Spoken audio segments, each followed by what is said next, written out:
নমস্কাৰ সকলোকে স্বাগতম জনাইছোঁ মোৰ চেনেলটোলৈ। আজি আমি দশম শ্ৰেণীৰ অনুশীলনী 3.3ৰ কুৱেশ্যন নম্বৰ 2ৰ পৰা উত্তৰখিনি কৰিবলৈ চেষ্টা কৰিম। প্ৰশ্নটো হৈছে এইটো, ইয়াত দুটা সমীকৰণ দিয়া আছে। নিশ্চয়কৈ তোমালোকৰ কাষত কিতাপ আছে, কিতাপৰ পৰা প্ৰশ্নটো তোমালোকে ধুনীয়াকৈ চাই ল'ব পাৰিবা। প্ৰথম সমীকৰণটো লিখি লৈছোঁ আৰু ইয়াক 1 নম্বৰ সমীকৰণ বুলি আমি নামাকৰণ কৰিলোঁ। ঠিক তেনেকৈ 2 নম্বৰ সমীকৰণটো আছিল 2x - 4y = -24। ইয়াক মই 2 নম্বৰ সমীকৰণ বুলি লিখি ল'লোঁ। তাৰপিছতে এতিয়া আমি ইয়াৰ x আৰু y ৰ মানটো উলিয়াব লাগে। প্ৰতিস্থাপন পদ্ধতিৰ সহায়ত আমি ইয়াৰ x আৰু y ৰ মানটো উলিয়াবলৈ চেষ্টা কৰিম। এতিয়া কি লিখিব লাগিব, সমীকৰণ 1ৰ পৰা আমি x ইকুৱেল কিমান হয় সেইখিনি লিখি ল'ম। প্ৰথমে লিখি লৈছোঁ সমীকৰণ 1ৰ পৰা 2x ইকুৱেল 11 - 3y হ'ব, প্লাছ 3yটো যদি সমান চিহ্নৰ সিটো পাৰলৈ লৈ যাওঁ। চ' x ইকুৱেল 11 - 3y বাই 2 হ'ব, যিহেতু 2টো xৰ সৈতে কি হৈ আছিল, পূৰণ হৈ আছিলে। ইয়াক আমি সমীকৰণ 3 বুলি লিখি থ'ব লাগিব। এতিয়া সমীকৰণ 3ৰ যি মান পালোঁ, xৰ মানটো আমি ক'ত বহুৱাব লাগিব, সমীকৰণ 2ত। সেয়েহে আমি লিখি ল'ম সমীকৰণ 3ৰ মান সমীকৰণ 2ত বহুৱাই আমি পাওঁ। এবাৰ সমীকৰণ 2টো কি আছিল সেইটো চাই লওঁ। সমীকৰণ 2টো আছিলে 2x, কিন্তু ইয়াত x লিখিব নোৱাৰোঁ। চ' 2 11 - 3y বাই 2, তাৰপিছত -4y ইকুৱেল -24। ইয়াতে 2 আৰু 2 আমি কটাকটি কৰি দিব পাৰিম, অৰ্থাৎ আমি পালোঁ ইমপ্লাইজ চিনটো দি ল'ম। ইমপ্লাইজ চিনটো দি আমি পালোঁ 11 - 3y, তাৰপিছত -4y ইকুৱেল -24। এইখিনিত এতিয়া আমি y থকা টাৰ্মকেইটা বা ৰাশিকেইটা আমি কি কৰিম, মাইনাছে মাইনাছে হয় প্লাছ। চ' 3 আৰু 4 প্লাছ কৰি 7 পালোঁ, আৰু আগফালে এটা মাইনাছ চিন দিব লাগিব। ইকুৱেল -24 লিখি দিলোঁ। তাৰপিছত -7y ইকুৱেল -24, আকৌ লিখিম -11। 11টোক আমি সিটো পাৰলৈ পঠিয়াই দিলোঁ। তাৰপিছতে এতিয়া এইখিনি কৰি চাওঁ, ইমপ্লাইজ দিম -7y ইকুৱেল, আকৌ মাইনাছে মাইনাছে প্লাছ হয়। চ' 24 + 11 কৰিম, 24 + 11 কৰি আগফালে যিটো যোগফল হ'ব, যোগফলৰ আগফালে এটা মাইনাছ দি দিম। ইয়াত পালোঁ -7y ইকুৱেল -35। চ' আমি y ইকুৱেল -35 বাই -7 বুলি লিখিব পাৰিম। তাৰপিছত দুইফালে যিহেতু মাইনাছ আছে, সেয়েহে মাইনাছ মাইনাছ আমি কাটি দিম। চ' y ইকুৱেল 35 বাই 7 পাম, অৰ্থাৎ y ইকুৱেল কি হ'ব, 5 হৈ যাব। y ৰ মানটো পোৱাৰ পিছত আমি সমীকৰণ 3 লৈ যাব লাগিব। সমীকৰণ 3ত আছিলে x ইকুৱেল 11 - 3y বাই 2। এতিয়া লিখি ল'ম এতেকে সমীকৰণ 3ৰ পৰা x ইকুৱেল কি লিখিম, 11 - 3y আছিলে। চ' y ৰ সলনি এইবাৰ 5 লিখিম, 3 × 5 বাই 2, আৰু এইখিনি কেলকুলেশ্যন কৰি দিলে আমি xৰ মান পাই যাম। চ' ইকুৱেল দিম, ইকুৱেল দি 11 - 3 5 × 15 হয়, 15 বাই 2। আকৌ এইখিনি যদি বিয়োগ কৰোঁ তেতিয়াহ'লে পাম -4 বাই 2 ইকুৱেল -2, অৰ্থাৎ xৰ মানটো হ'ল -2, y ৰ মানটো হ'ল 5। এতিয়াও আমাৰ প্ৰশ্নটোৰ সমাধান কৰা সম্পূৰ্ণভাৱে হোৱা নাই, যিহেতু আমাক m ৰ মানো উলিয়াবলৈ দিছিলে। এতিয়া y ইকুৱেল mx + 3 বুলি লিখি ল'লোঁ। y ৰ মানটো বহুৱাই দিলোঁ 5 ইকুৱেল m, xৰ মানটো আছিলে -2, বহুৱাই দিলোঁ +3। তাৰপিছতে এতিয়া 5 ইকুৱেল -2m হ'ব +3। চ' 5 - 3 ইকুৱেল -2m, যিহেতু প্লাছ চিনৰ পৰা ইফালে মাইনাছত আহি যাব, সমান চিনৰ এইটোৰ পাৰে অহাৰ বাবে। চ' ইয়াত পালোঁ 2 ইকুৱেল -2m।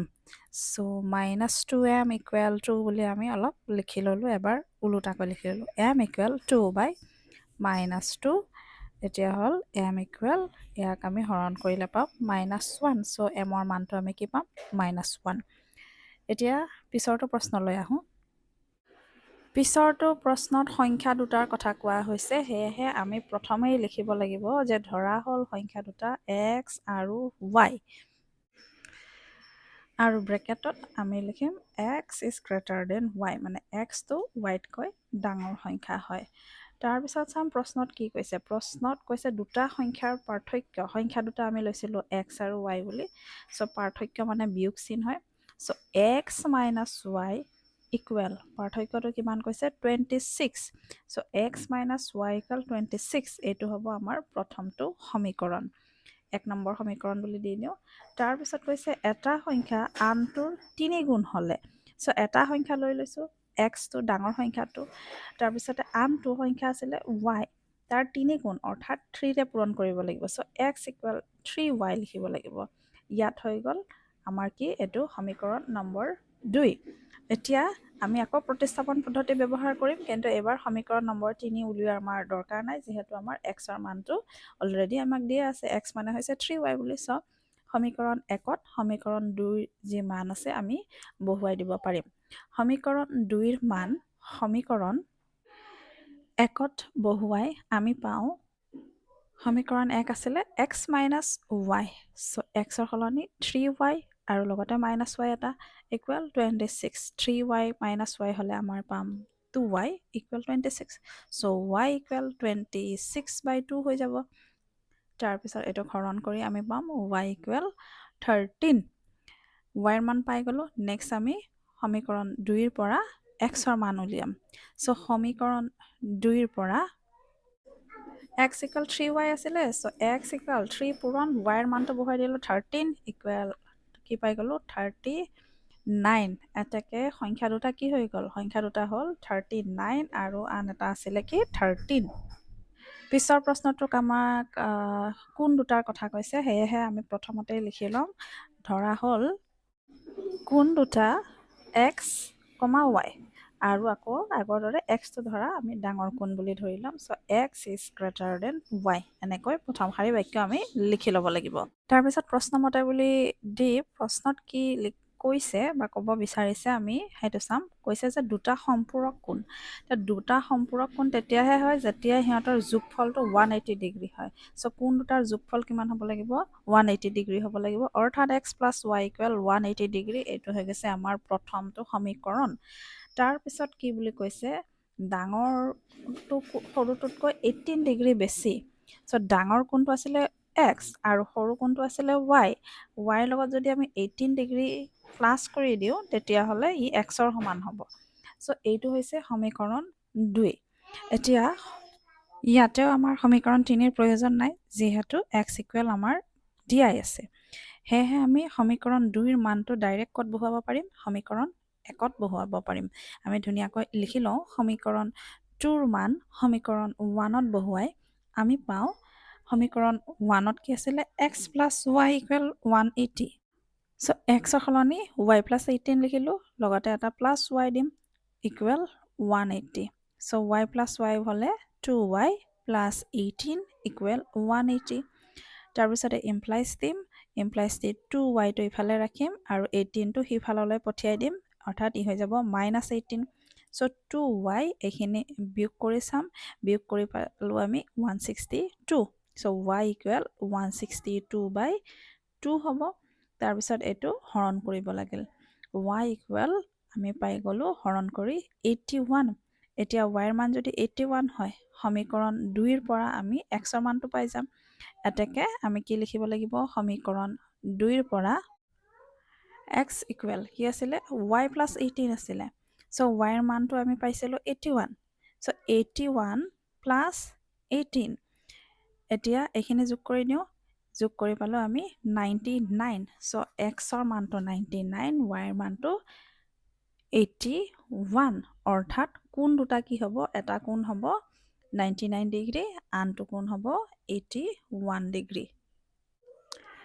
পিছৰ প্ৰশ্নটোলৈ আহিছোঁ। পিছৰ প্ৰশ্নটোত প্ৰতিখন বেট আৰু প্ৰতিটো বলৰ দাম উলিয়াবলৈ কৈছে। সেয়েহে আমি ধৰি ল'ব লাগিব যে ধৰা হ'ল প্ৰতিখন বেট আৰু প্ৰতিটো বলৰ দাম ক্ৰমে এক্স, ৱাই টকা, অৰ্থাৎ এখন বেটৰ দাম এক্স টকা, এটা বলৰ দাম ৱাই টকা।